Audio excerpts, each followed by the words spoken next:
I am very excited to have my next guest join us. Super talented. Sonics are just immersive and captivating, and lyrics that just circle in your mind forever. Brand new album called Toward a Never-Ending New Beginning. Out right now, it is Yoke Lore.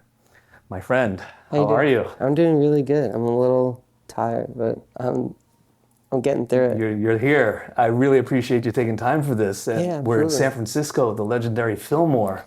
This is a really legendary space. Yeah. And I'm just looking at like all the acts that have been here, and it's such an honor to play a room like this. They're like the Dead have played, and Tom Petty, and Jimi Hendrix, and pretty much anyone who's had like an amazing music career has come through here. So it's a real honor to be part of that legacy.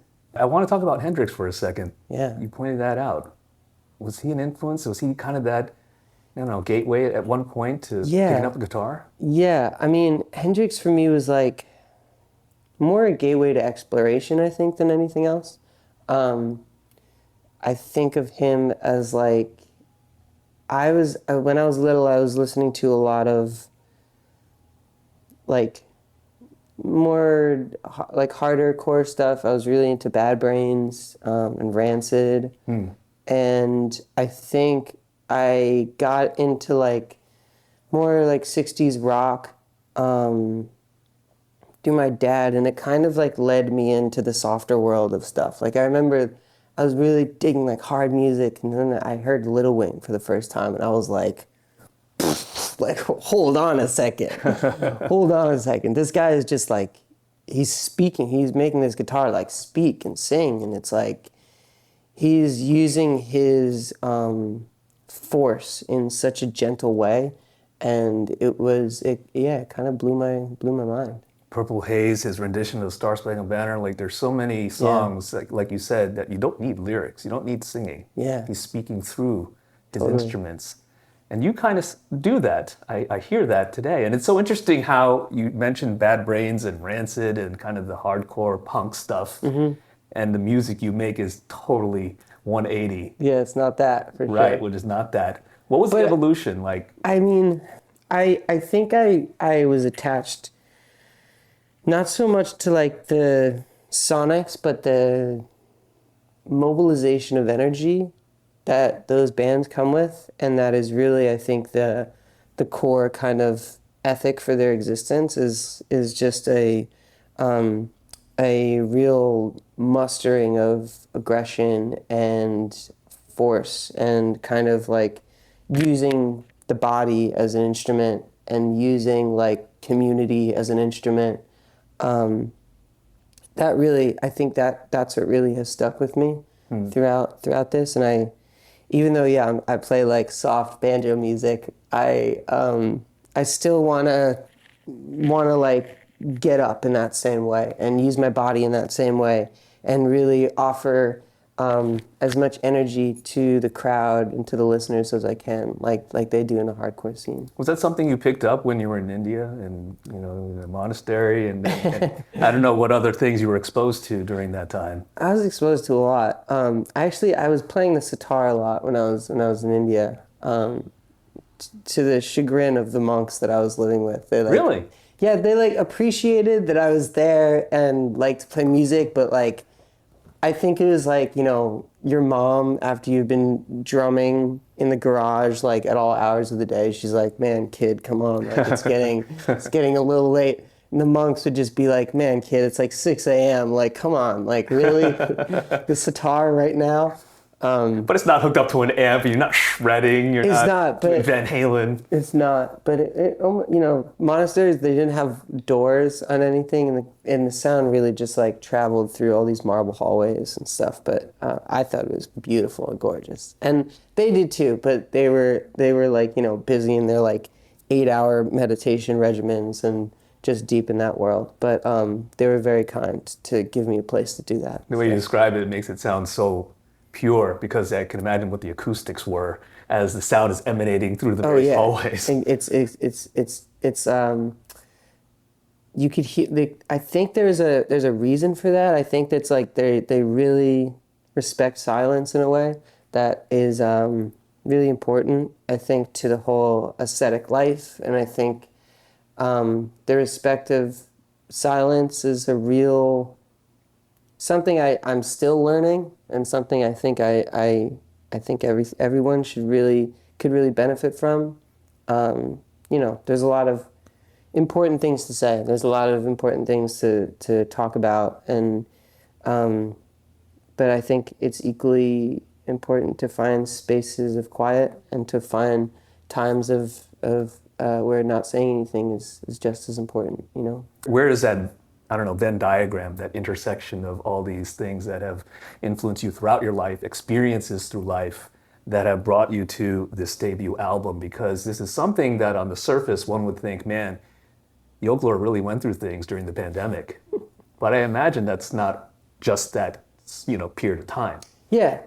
I think the whole album is a so I do this Taoist oracle a lot called the I Ching, and the Taoists believe that all life is constant flux, and that at any given moment you're going through some transition, and so they mapped out like 64 different transitions that you could possibly be going through at any given moment.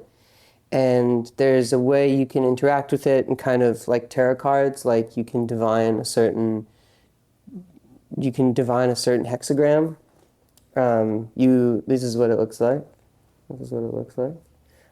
But yeah, when you like do the oracle, you roll coins or yarrow sticks, and each throw is a line that you make, and then you do it 6 times, and it creates a system of broken and solid lines, and they correspond to a transition you're going through.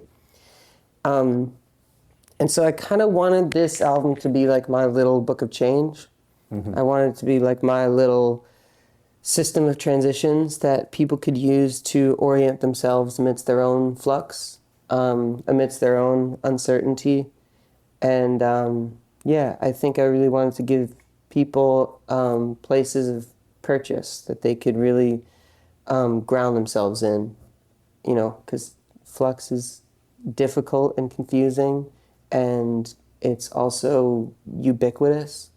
And so I think one of the purposes of art is to give people platforms to stand on, you know, or handholds to grab onto. Right. And I want this album to be like that. Right. What was an album that did that for you? Man, a lot. But I think one of the biggest albums for me is Hail to the Thief at Radiohead. Radiohead, classic. It's a classic album, and it was the first kind of like, it wasn't the first Radiohead album I listened to. I think the first was OK Computer. But I think Hail to the Thief just, you know, there are times in our lives where things just hit at the right moment and they just make sense. Maybe it doesn't even quite matter what it is sometimes. It's just like you're looking for something and in need of something, and something arrives, and Hail to the Thief was that arrival for me. That was made during a tumultuous time in America as well, because of the Bush administration at the time, and the pending war and all these things that were taking place. So yeah. What was it that stuck out to you? Because it's not an album about existentialism or meaning of life or those kind of things. Yeah, it's really chaotic. And I think I was looking for a way to kind of, you know, I was still in this like kind of hardcore phase, and like really looking toward like I was listening to a lot of like Rage Against the Machine, and I think I was like looking for a way to make it beautiful, to make it useful.